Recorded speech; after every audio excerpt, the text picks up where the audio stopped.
Hi, welcome everybody back to another Fireside Friday with T360. I'm Jack Miller, the president of T360, and we also have Kelly White, who's our Chief Operating Officer here, and Kelly's been joining me this month in interviewing innovative brokerage and franchise leaders from the industry. It's been the focus for most of the last 4 weeks. I am delighted today to bring on James Dwiggins from NextHome Franchise, which is a dynamic, growing franchise, really exciting business. And he's going to talk a little bit about some things that they're doing, and we're going to share perspectives and talk about the industries we do every week. So James, welcome. Delighted to have you. So glad you could join us. Thanks for having me. I'm excited. Definitely. Yeah. Excellent. Well, first, how are you doing? How's your family? How's your executive team, the NextHome team? How are you guys doing through all this? Well, we're good. I think everybody, when March came around, we had to go remote. Here in Northern California, we're still working remote. We're still not allowed back in our buildings, so we're trying to work around that. But we've adapted like everybody. We've got the whole team set up working from home, and it's certainly a new world. I think everybody's kind of like, wow, we didn't actually have to be in the office the whole time. So that's certainly a new thing for us, and we're trying to figure out long-term what that looks like. And, I think everybody's looking at their commercial space trying to go, do we need all this space or not? Right. Right. But yeah, the team's good. Fortunately, we haven't had anybody get sick. Our team's been taking it very seriously. From my own personal health, thank you for asking. I'm good as well. I'm actually really good. So I managed during COVID to get engaged, and I'm getting married next weekend. So oh my gosh, congratulations. Thank you. That's so amazing. Super excited about that. And as I mentioned in the pre-call, I have a 6-month-old puppy that might show up behind me. So, we'll add a little fun to the event. But other than that, we're good. We've been very in touch with our members on a consistent basis to really make sure everyone's okay. And obviously, there's different opinions on COVID around the country, but we've been approaching it from, a very serious level. Most of our members are fine. Some have had it. Unfortunately, we've had some people that, have passed away from COVID too. So it has touched home for us a little bit. But we're hopeful that things are going to get better. So. Well, that's good to hear that it hasn't impacted anybody directly around you. With anytime you run a franchise network, I know I had a conversation with Stefan about this when he led ERA worldwide in the 90s. He said when you have a big franchise network, every day there's a funeral, every day there's a birth, every day there's something every day when you have a franchise network. So. Yeah. So it's just the reality of it. And then where are you zooming in from today? Everybody's at their home offices now, so I'm always curious as to where people are coming from. So I'm at my home office, and I'm in Dublin, California, so near Pleasanton, just basically about 35 minutes east of San Francisco. So it is smoky, as it has been since August 17th. Unfortunately, our state has really had a tough year. So, between COVID and then the fires, which have continuing to be raging out of control. It's been a tough year for Northern California, but we're all required to wear masks, and it's very convenient when it's smoky out. So. Smoky outside, right? Dual purpose. Exactly. I was thinking about that in Austin with the allergies. I'm like, well, at least we're used to wearing masks outside. Now maybe we'll be able to wear them during cedar season. So no one complains about wearing them here in Northern California because it literally is so smoky out. The air quality is hazardous. So it's actually something that's more convenient for us now. So not what we wanted, but it's there. So. Yeah. Well, James, we're really curious to know more about you specifically. So would you share with us just a little bit about your background, how you got into this business, anything that you think would be important for us to know just about you and your journey? Yeah, it's my journey into real estate is probably like a lot of people that run companies. So my family has been in real estate for over 60 years. Both my grandparents on my mother's side were real estate brokers. Wow. Both my parents were real estate brokers. My grandfather, ironically, back in the 70s, had the largest, to Jack, kind of referencing Stefan, had the largest ERA franchise in the U.S. This is in San Luis Obispo and Paso Robles, kind of the mid part of California. but I've been in real estate my entire life. So I was born with the word escrow in my house. I heard it on the first day in this world. And I worked for my parents' real estate company in my teenage years, my late teenage years. And then I got fascinated with technology. And so my current business partner, Tay, we've worked together for over 21 years now. We got involved with a company that was doing virtual tours. This was back, for those of you who've been in the industry a long time, this is when Bamboo and iPix were around. We were a third company called USA Virtual Tours, and we used a camera from a company called Be Here Technologies out of Silicon Valley. This is going way back, but basically I got involved in the technology side of it. We sold that company. I started another company called Vrio, which was a company that did something called the Red Tablet. It was tablet PC signature software. This is before DocuSign, ironically. Wow.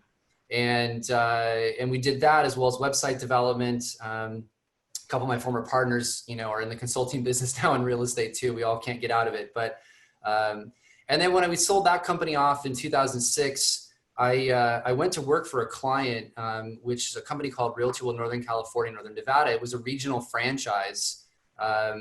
It was a client of Rio's. I had sold the company. I was kind of sitting on the couch, not doing anything, and the CEO called me up. He's like, quit being lazy, come over here, help finish what you started. And so I took a job working at Realty World. And it's an interesting story because Realty World is this really old brand, but in Northern California at the time, it was one of the largest real estate companies in Northern California. It had over 400 offices. It would do $6 to $7 billion in volume. Like, it was a massive organization. Everywhere else, Realty World was very small, but in Northern California, it was a significant player. And that's kind of where I got my teeth into franchising and that side of the business. So I've worked on the residential side of my parents' company, then the tech side and the franchising side.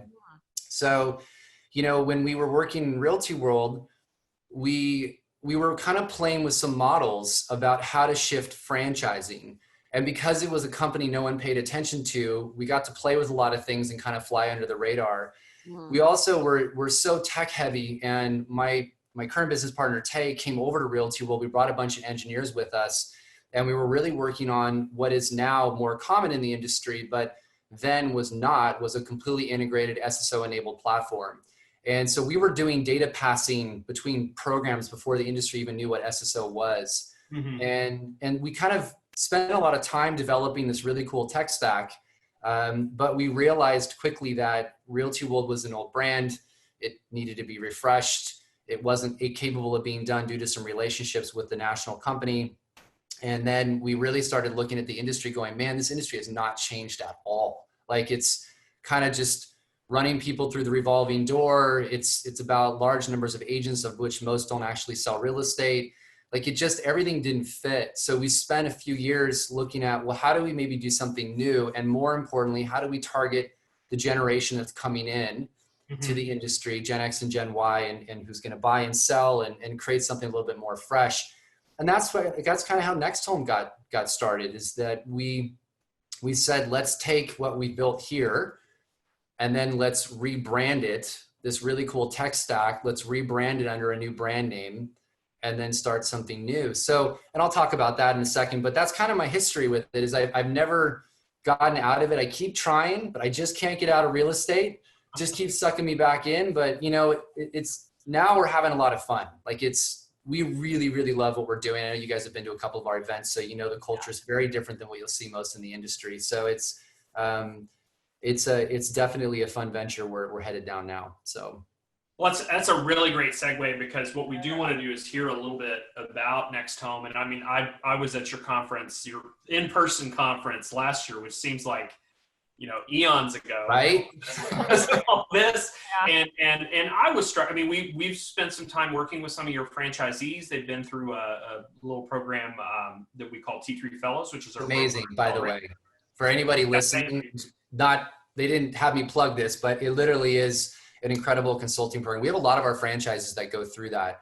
And I've heard just incredible feedback on growth, recruiting initiatives, et cetera. So yeah, I think we just kicked off the third class with people in the fellows program. So but yeah, we were out there to talk to some of your brokers about that, and I noticed immediately a lot of differences between how how you guys have been running the organization and Yep. how it's set up and how transparent you are with your affiliates. And so just there's a lot there. So why don't you tell us a little bit about like, what's the premise behind NextHome and what's different about it? How have you done things a little differently? Yeah, I think so I'll start with this. When we first looked at it, we said the problem with brands in real estate is they're all kind of old and stale. And I don't mean that to be derogatory. It's just there hasn't been a lot of refresh done to the industry. There has been ironically, since we've come onto the scene. But it's definitely where you looked at it, you're like, man, these brands have been around for 30 years and nothing's really changed. And so we looked at that and said, there's a real opportunity to do something unique.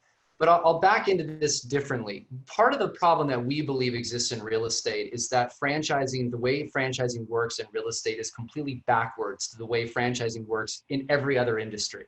You franchise because you want systems in a box and you're looking for brand recognition. Prove a point. You go to an area you've never been to before, you come out of your hotel room, you got Joe's Coffee Shop to the left, you got Starbucks to the right at 6 a.m. in the morning. Where do you go? You go to Starbucks to buy the same overpriced burnt cup of coffee, but you do it because you're familiar with it. You don't want to take a risk with Joe's. And that's why people have brand recognition. So in our industry, we said, why does anybody do this? There's no brand standards. There's no standards on cards or signage or anything. It's just kind of a free for all. So we sat down with the world's best design firm, Pentagram, who we've been partnered with since day one. By the way, if anybody ever is thinking about a rebrand, that's who you go to. And Pentagram they've done MasterCard, Citi, Saks Fifth Avenue, Tiffany. This is the company that you work with. And we said, we really want to create something that is beautifully done, elegant, that makes people want to be part of it. So they don't want to change everything. They want to use what we do. And so we spent a lot of time and a lot of money building this really cool brand. And then and this is the key, we put brand standards in place. And that's one of the things that's different about us is that you only buy business cards from one of two companies. You only buy signs from one of two companies, letterhead, envelopes. Like, we keep professionalism very high in the organization. And we want that there so that the consumer, who is literally like, everything we do is focused on them, gets this really beautiful experience no matter where they are across the country, whether they're in Gulfport, Mississippi, or on Madison Avenue in New York. Our brand has consistency. People that don't like that or being told to do it, that's fine. Lots of other companies to work at. But the way we approach it is, we're going to keep this very high bar on our marketing in every single market that we go. And what's funny is when we first started this, people said, you're nuts. Like, no one's going to do that. We actually thought the exact opposite would occur, that top producing agents who have been sick and tired of being part of a brand where there is no standards would actually flock to that. And that's exactly what's happened. So that's kind of the first thing we approached, is how do we create something really beautiful and really unique? We're about to do the same thing with our new luxury brand we're about to launch. We've been working on with Pentagram for over a year, and it's being even higher level than what's out there. But so that's the first piece. The second thing is our model, Jack, and I think this is very fitting for the times. I mentioned to you, we're up 30% over last year. We sold 30% more franchises than we did in 2019. And the model is different in that it's not about large numbers of agents. And this separates us from everybody else. It's nothing wrong with those models. We just are all about the people, the quality of the people, and then essentially what our goals are is a very high per person production number. We're shooting for being a company that has the very best agents in the organization. We could care less about agent count. We're also privately held, so we're able to make decisions that are more for what we're trying to achieve culturally and the end all goal of the company versus some type of shareholder return or investor return. So in the case where my partner and I are the investors in the company, we're not making decisions based upon just the bottom line dollar. It's about trying to maintain what we're building. So we've been able to do that because over the 5.5 years we've been in business, we've opened up over 500 locations now in 47 states. And but we're doing it in a very strategic way. The average size office for us is around 9 agents. It's small. It's designed to be very low overhead because, as we've all learned through COVID, you don't need large office space. Probably 20% of our offices have been virtual from the beginning. They'll either use a, We Workspace or Regis or a shared workspace. And then we supply a lot of the tech and training and the development so that our offices know how to run their offices virtually, how to work with the agents, maintain culture, and provide an ability for better splits and also profitability for the brokerage. So that's kind of like our theme behind it. And then obviously the tech stack, which everybody talks about tech, but the short version is we've been doing very deep integrations with partners. We build out a lot of our own technology in-house. So we have our own engineering and design team. And then we partner with companies that their strength is something we're not going to try to reproduce. So that could be, DocuSign for transaction management and eSign. We use Cloud CMA for our presentations. Like we have a bunch of different partners that we work with, but everything is very, very highly integrated. So we have about a 72% adoption rate of our tech, which is fairly unheard of. Yeah, that's But the reason is that it talks to each other. That's the underlying point, is when we integrate with over 200 MLSs where every single office is, we pull data down ourselves. Our team migrates that data. We'll automatically populate their marketing material, their brochures, their social media pieces. We'll send that to them within 2 minutes. We'll automatically populate that to the portals. We'll create their traffic reports. All of this stuff is done automatically. Even populating their websites and their listings on their websites, including the brokerage website, it all just talks to each other. And so the reason why the adoption rate's high is they don't have to do all the minutia that is required with a lot of other companies. So it's one of the things that we really focus on is that the data talking to each other to create that integration level and usage level. So. Yeah, and I noticed you've attracted a lot of teams that wanted to turn into brokerages and kind of given them a vehicle to do that a little bit. About 30% of our offices are teams and growing. And it's, I know it's kind of related, but we see the industry's future as teams very much continuing to gobble up market share. They're either going to, they already are operating like a business within the brokerage. And then in many cases, a lot of these teams, want to go out on their own. And so we make it very competitive for our offices to make a home for the teams. But if a team just doesn't want to work at a brokerage anymore, they also have an opportunity to open an office with us. And because we don't tell them to grow, we're not forcing them to recruit. We're just all about quality and production and really providing an amazing experience for the consumer. It's a very natural fit for them. So that's part of our strategy as we continue to move forward as a company. That was one question I had too, James. So I think it's very unusual that you have a brand standard, but I was curious, with 9 agents on average in an office, do you also have a production standard for them to join you, or do they have to stay within a certain production range, or how do you go about attracting the right people for your organization and really as great it relates question. to agents and franchise owners? So we get about 80 inquiries a month to franchise with us. We take on average 8 to 10 per month. We turn that many people away. And the reason is our process, because we're privately held, we start with hiring the right franchise owners. And as you guys have worked with many of them, you can tell the quality of the people are just different. So for us, we have this internal campaign called Humans Over Houses. It's been part of our core values and just who we are. Everything we do is about the buyer and the seller. And so when you find people that believe in that can set their ego aside and not care about the number of deals they do, but they care about the people that they help, then you start with the right people owning the franchise. Then it moves down into recruiting the right people within the organization. So I'll share this with you. One of the things we teach is our franchise owners is never hire an agent that you wouldn't want to go have dinner and cocktails with on a Friday night.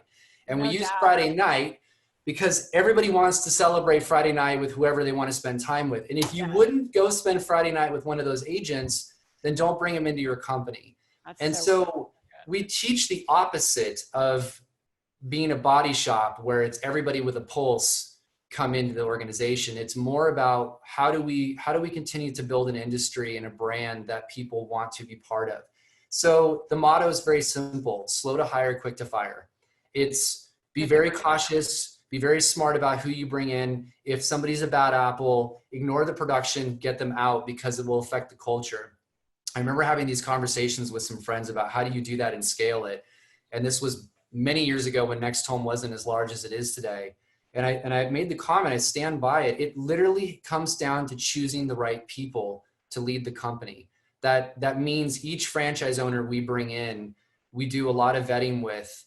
And it's not, to answer your question, Kelly, it's not all about production, because you can meet somebody that's going to be amazing. They've got the right personality. They've got the right drive. They're going to do incredibly well. Their focus is on, their customer. We can teach that into being somebody that is very successful.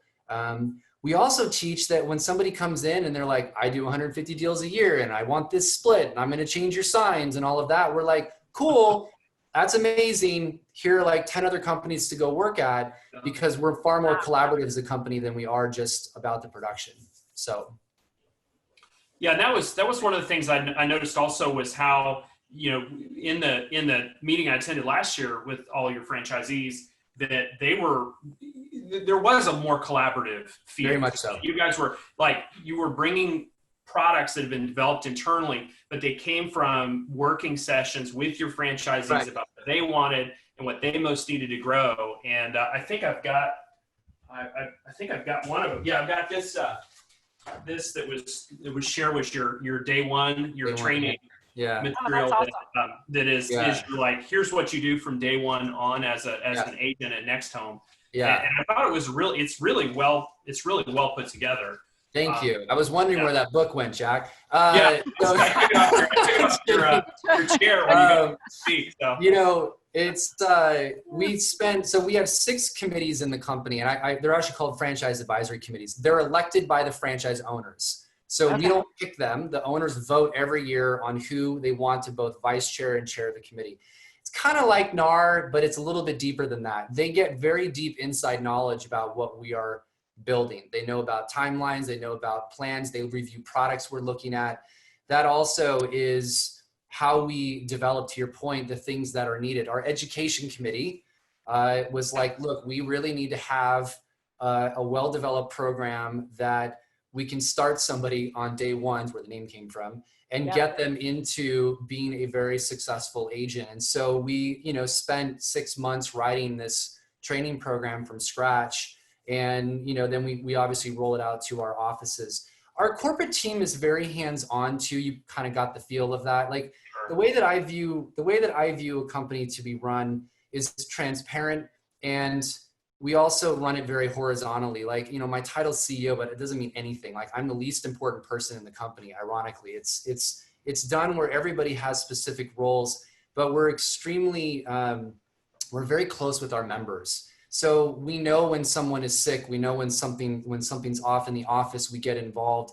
We spend the time to help them roll things out. So as an example, with day one, our vice president will be teaching that over the course of 12 weeks, starting January, where all the agents across all the offices can go through it. The franchise owners get to listen to how he teaches it. They hold the agents accountable. As you know, that's an accountability program each week through it. And so we're not just like, here, you're on your own. We're very much more of a partner. And I think that's, one of the things that I'm most proud of is, we, through Franchise Business Review, we were just named the #1 real estate franchise in the country. That review is done by surveying the owners of the offices. So it's an analysis where they literally send out a survey to our competitors. They get the same questions. Our owners get the same questions. And then based upon the owner feedback, they rank you. And, in 2020, we were named #1 in real estate. And then the thing where we're proud of most is #3 out of all franchises, out of every type of brand in every industry across the US. And I think that it's the partnership approach of, it's not like we sell you a franchise, we collect our fees, and here's some tech, and then, you're on your own. For us, it's very hands-on. Another thing that I think is important is we have a team called Franchise Development Managers. They are literally on the phone with our franchise owners every 30 days. It's a scheduled call. We're actually asking them, how are things going? What do you need? What is a problem that you're facing? every one of those emails comes back to our senior team. And then we read every one of those looking for holes or problems that are occurring in the organization. That then becomes part of the development group. So between the committees and just really listening to our customer, both the franchise owner and then the buyer and seller, we're kind of developing this company that's very consumer centric. So have you noticed a change so I noticed in preparing for this that you've brought on several new franchises just in the last 30 days. Yeah. And so it caused me to wonder if you've noticed what franchisees are looking for. Is it different in this period of time? And how is it different for you and your organization, in the middle of COVID? And clearly you're still bringing on new people. So what are the challenges with that? I mean, so we've had an increase, I think, because our model is of such where we're very much about less overhead. I mean, everyone's kind of like, I don't need all this space. We're also, and I think brokers have been doing a lot of analysis. They're looking at their, what are my consistent expenses? What do I actually need? What do I not need? My agents are working remote. Which ones are actually working versus not? What do I need to spend my time on? And also, we don't force our offices to recruit. Like we're like, you can be a team and just sell, or you can recruit if you like. And we have all these amazing resources for that. So we're allowing the brokerages to operate the way they want to operate. But our underlying theme is all about lower overhead, higher productivity, and higher profitability. So we're teaching that. I think that based upon the COVID world, a lot of these companies are going, why do I need all these people? I don't even know half of them. I don't really know what half of them are doing. And so we've been very attractive with that. The other comment I would make is, we are candidly a pretty affordable model. Like, we know where we fit in the pricing category with our competition. So that the value proposition of what we do is very, it's very strong. And we're constantly looking at that. We run a very tight ship. My corporate team that I'm blessed to work with daily, it's 31 people. It's not this massive, humongous organization. And we run a very tight ship. It's very tech focused. We're very, efficient with the way that we do things. And so we're able to keep our costs down. We just don't charge as much. So I think it's a combination of like all of that. Word of mouth for us is about 30% of our business. Our franchise owners go find other people. They're like, I love this guy or love this gal. We want them to be part of our organization. And so that helps us continue to find the right people to grow the brand. The other thing would be, we're not a startup anymore. We're not. We're as you guys are aware, based upon production, the company is moving at a pretty quick pace. I estimate in the next 5 years we'll be close to 8,000 agents, probably in the top 20 companies based upon our plans. We're moving into Canada next year. We've got China on our sights after that, as well as Mexico. Like, we're getting ready to start really putting the pedal down now that we've figured out how to do this. We've had some decisions to make on how fast we want to go, or whether we want to keep up sort of this growth level that we're doing. For us, making sure we're maintaining the culture and our core values and our vision is really the guiding light of where we're headed. So, yeah, that's amazing. That's fantastic. And I think your projections. I think we've talked to you before about what when is NextHome going to show up on the top 20 franchises, and that's where we've been tracking your growth every year and said it's coming. Like you need to pass one company in order to get there. And you're well under. It's interesting, Jack, because it's kind of a personal story. Like, when we first started this, we were looking for investment. We were like, let's get funded and do all these things. And this was going back to like 2013. There wasn't a lot of investment at that time for real estate companies. Like, it was still coming out. Like, there was a stigma there. Yep. We were starting in 2012, really looking at this, and we couldn't find somebody that was like, you want to do what? You want to franchise? There's nothing that's exciting about that. I will tell you that subsequent to that, it's a call every week from investors wanting to invest a massive amount of money into this thing. Candidly, we don't need it. Like, the company's profitable. It's doing really well. We're in a very good cash position. And so, we've been talking about, like, what does that look like? And what's fascinating to me is, so one of the people I admire the most in the industry is Glenn Kelman. I think he's just an absolutely fascinating person. I love his candor. I love just how genuine he is. And I remember listening to him in the early days of Redfin, and I'm talking to people that work there, and then talking to people since the company went public. And the truth is, when you take companies public, they change. The purpose of the company shifts. That's not a hit on Redfin. They're an amazing company. We're really so focused on keeping what we're doing that, when we've talked to people, it's like, we can do this, and we can go public, and it'd be worth all this money. And I'm like, yeah, but we're not really doing it for that. Like, we really genuinely want this industry to excel. And somebody needs to look beyond the bottom line dollar to create an organization and a bar that we really should be working towards. And that starts with accountability. That starts with putting professional material out. That starts with making sure that agents that don't follow what they really should be doing are no longer part of the company. And I think by setting that, it's gonna pull more companies into that direction. We're excited for the next 5 years. We think there's a really big opportunity, and we're obviously going to drive a lot of that growth. So, yeah. That's a great segue into, what do you see as some of the biggest challenges for the industry over the next maybe 3 to 5 years? Yeah. Well, there's Zillow. I'm sure you guys have had those discussions. I'm not going to talk a lot about Zillow, actually. I mean, I'll say this. I don't think Zillow is going to be a brokerage unless they want to lose more money, because there's not as much profitability in the brokerage business as everybody thinks. And a 30% referral fee is more than most brokerages get on an average split. So just do some math and it doesn't make sense to me. Only if they were backed into a corner long-term, but let's not get into strategy session. I think that Zillow certainly is going to be a player. I think them touching the seller side lead business is going to cause a lot of brokerages to wake up. I think that there needs to be a tightening of the agent base. Candidly, and I've said this for years, I think in 10 years, there'll be 500,000 realtors left. I think it's fantastic.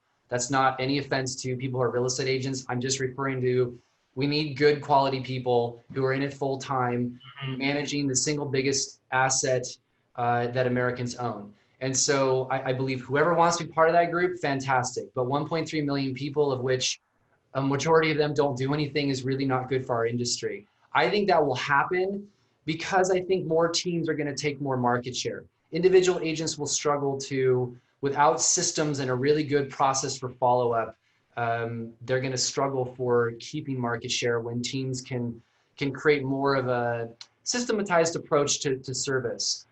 I think the game is going to be focused on who maintains the relationship. And this is where I'll segue into the future.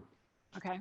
We suck as an industry following up with our clients. We just really aren't very good at it, right? What is it? I think that a person sells now between 8 and 13 years out. They own a home for 8 to 13 years before they sell. And most of the time they never use the same agent again because they can't remember who the agent was. Yeah.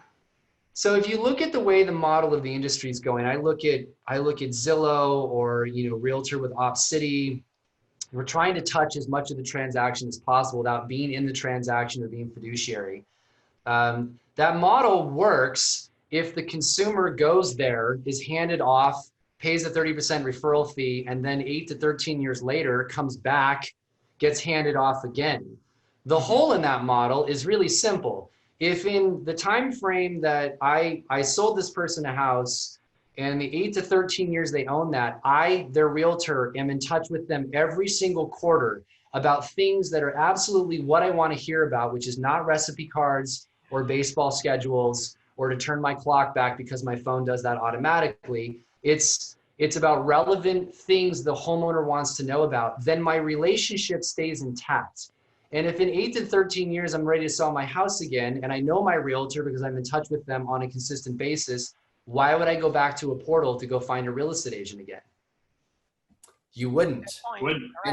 And so where I see the game going, I call it a game, the way that I think the industry will move, we certainly are, candidly, very focused on this internally with our development, is the sphere influence and figuring out ways, which we have a very specific plan to do this internally, of how to maintain those relationships in a fashion that the buyer and seller wants to stay in touch with our agents, or our agents are presenting them with information they want to know. that then pokes a big hole in the current models for the portals. The companies will continue to have influence. They'll continue to maintain those relationships. And then the third piece is, Zillow is obviously moving into, mortgage title escrow. And certainly that's where a lot of the money is, as we all know, in the brokerage business. The problem with that is, without the relationship of the agent, I see a flaw in it. The flaw is, when I buy a house, I don't go pick my title company. I work with the one the agent tells me to work with, because that's the relationship. I don't pick the mortgage company. Usually it's the agent says, use this person because they close deals and we need to get the deal done, right? So the agent is this, the industry's been trying to figure out, I say this, Wall Street and Silicon Valley, kind of how to remove the agent, but they highly underestimate the relationship that's occurring. And my point being is, if the relationship increases, our industry has significant longevity. And I believe that's where all real estate companies will start to focus, because that's where we can fight back. And I'm not saying Zillow or Realtor or anybody's bad. I'm simply saying that we maintain our market share. We are not having to, be at the beck and call of another company. We're controlling our client base. So I think that a couple of things will happen. I think you'll see continued consolidation. I think teams are going to become more dominant. I think you will also see a trend towards employee-based agents, because in order for teams to work efficiently, I think you'll see more of those models deployed, and certainly a tightening of the belt for the number of agents in the market. I kind of laid out part of our strategy there, but you can see where we fit into that equation. There's a lot of the themes line up. You've studied what's happening, made some assessments, and have done accordingly with your own business. But we've got some brokers and some teams and agents listening on this. I'm gonna do the same thing, because I think you're hitting on a lot of the. I think they should. Trends. Yeah, I think they should. Everybody should be looking at what is the ideal model. I don't see a model. This revolving door concept is candidly just stupid in my mind. Like, why do we need an office with 200 people in it? You and I both know, anybody listening, that 20% of your agents are doing a majority of your business. So maybe we figure out a way to make the model work with that percentage, and figuring out who out of the other 80% belong in that 20%. Right. But lower your overhead, lower your expenses, and get with more with the way the world's moving. So yeah. Well, and my follow up to that is, I think we're going through this period right now with the pandemic and the lockdowns and all this. From what we've seen, it looks like it's accelerating some of those changes and some of those assessments. So I'm just curious about what you've seen in your own franchise network, your own experience. What do you think is here to stay, or has been significantly accelerated because of this, 2020, the year that we've had? I do believe believe one thing is here to stay, that agents don't all need a private office. I think that they've learned to do that. But I'll counter that with, I live in California. This is a progressive state. It's got craziness and all the fun things of California, but it's different than if you go to, Idaho or Nebraska or other areas. Like there almost could be different worlds. So, it's kind of like certain states are taking COVID very seriously. Others are like, whatever. And the point is, when you go to my point behind that is, some states haven't changed at all. They're just, it's kind of like business as usual. Like, they're doing open houses. I wouldn't personally, but people just are like, we're just going to live our lives and do our thing. That's their choice. My comments are, I think in certain cities, in certain states, certainly the world has shifted more. I think in some states, it's not going to have as much of an impact from the pandemic perspective. I do think all brokerages have realized they don't need the overhead that they currently have. And if they're thinking correctly, are looking at ways to reduce that footprint down, which obviously helps them maintain more competitiveness in the market. I'd hate to be in commercial real estate. Yeah. Right. Yeah. A lot of leases are going to be renegotiated or terminated next year. Yeah. Yeah. I mean, there's a lot of balance sheets that are going to look pretty ugly as this stuff, moves through. But I think those are certainly some pieces. I do think you'll see more consolidation. I think that will ramp up. I think you'll see more mergers. It'll be interesting to watch some of these companies who've been wanting to go public actually go public and see how Wall Street reacts to that. Certainly what I think we all thought in March was going to be a weird year, Yeah. real estate went the other direction and completely took off. So, you know, the timing's good for a company to go public from a real estate perspective. I don't know. I think those are kind of the things I'm paying attention to. But the hard part, Jack, is everyone's so damn busy. Yes. Yeah, right. Like getting somebody on the phone is a problem right now because you're like, I've got so many offers on a property. I don't know what to do. Like, you know, and so I think until we get to something that's a little bit less chaotic and come up for air, most real estate companies are just kind of head to the ground and just focused on getting work done at this point. Yeah. October is the new July. Right. We're still processing our summer, really. And we're seeing that too. And then you said something earlier that I think we've observed on our team is, you know, you said, oh, our adoption rate on our tools is very high. Well, we're seeing that kind of more broadly because people are absolutely using them. They're at home. They're able, their ways of staying in touch with their customer are more digital, or they're using more digital. I mean, you know, Zoom usage is way up. Office meetings have moved into this format where you'll have, you know, all your agents on your Zoom once a week. So I think all those trends were kind of there. There were some offices that were doing that sort of stuff, but to have the switch flipped and said, okay, we're all going to do this for like 9 or 10 months or maybe a year. Like but I'll counter something on it, because maybe it's just me and I've been in this my home office for 6 months and I'm ready to jump out the window. I do think while office space will shrink, but I still think companies will have office space. And the reason I say that is, like, I know when I see you guys in person again, I'm going to make it weird and give both of you guys a hug, because like we're so missing human connection. Truly. And there's like this element of like, oh my God, we made it through. And it's like I think real estate events and events in general, when people feel safe, will be massively attended, just because it's like, we're so not used to being creatures that are cooped up. Yeah.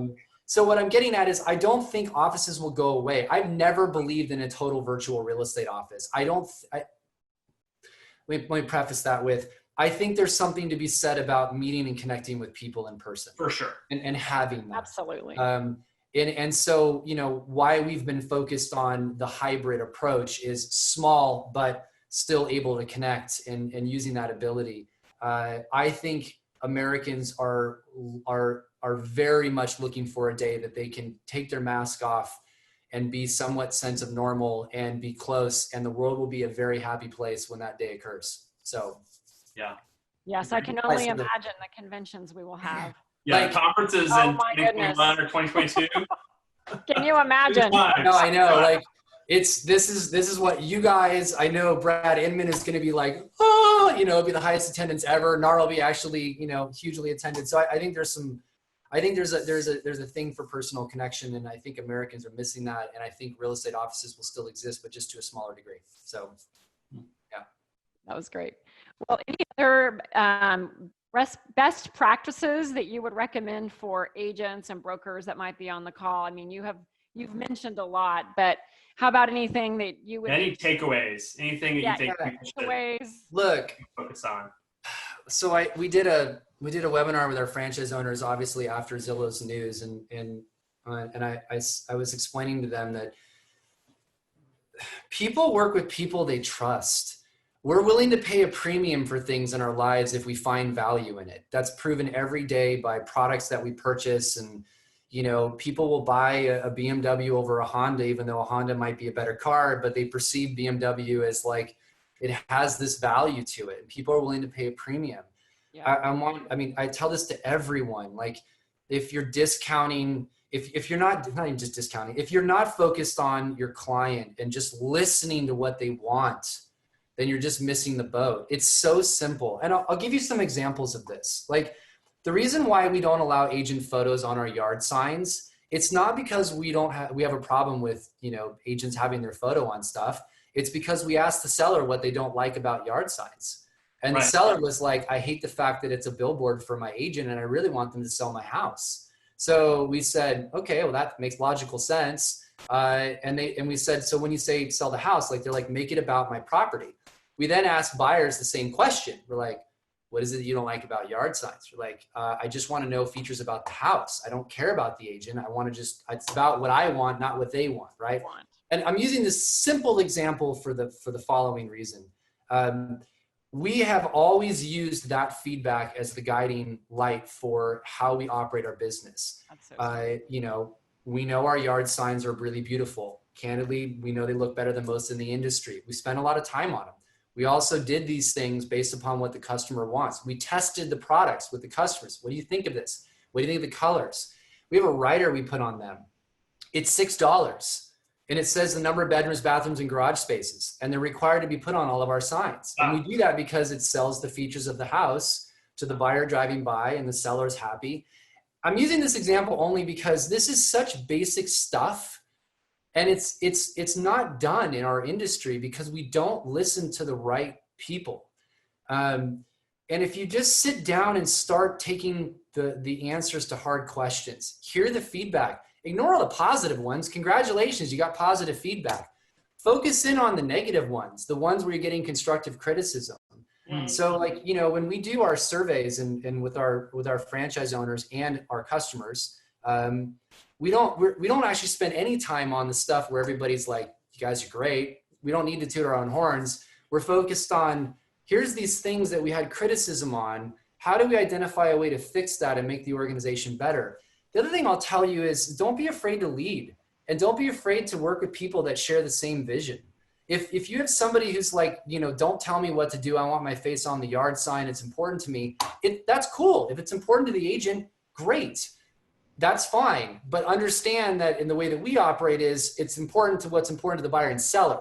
For us, that drives our motivation. And that's part of the reason why, you know, we continue to do more market share is because our clients like the experience that they get. I'll bring that back full circle. You know, Rich Barden is brilliant. Like, you know, he's an amazing person who's done amazing things in the industry. And his motto is so simple because they just continue to focus on the best way possible to create an experience for the buyer and seller. That is what they're looking for. Do they miss the mark sometimes? Sure, but that's business. We all miss the mark. If we stop paying attention to our competition, which half the time isn't doing things correctly to begin with anyway, and really just sit down and start having meetings with clients and listening to them and shaping your company around that experience, then there isn't anything to worry about. There just isn't. Like, I just don't firmly believe there's anything to worry about long-term. Like, provide value, show it, articulate it, do it well, and your customer will stay with you. They'll want to be part of that. So I firmly believe the future is agents that are tech-enabled. Technology will not replace them. When I sold my house in San Francisco, the disclosure package was 265 pages. Sincerely, in a condo. Okay, and for those of you not in California, you're welcome because our litigious state is helping with job security down the road because your transactions are only getting larger and more complicated. The point I'm making though is, how do you want to automate me understanding everything in that disclosure document? Yeah.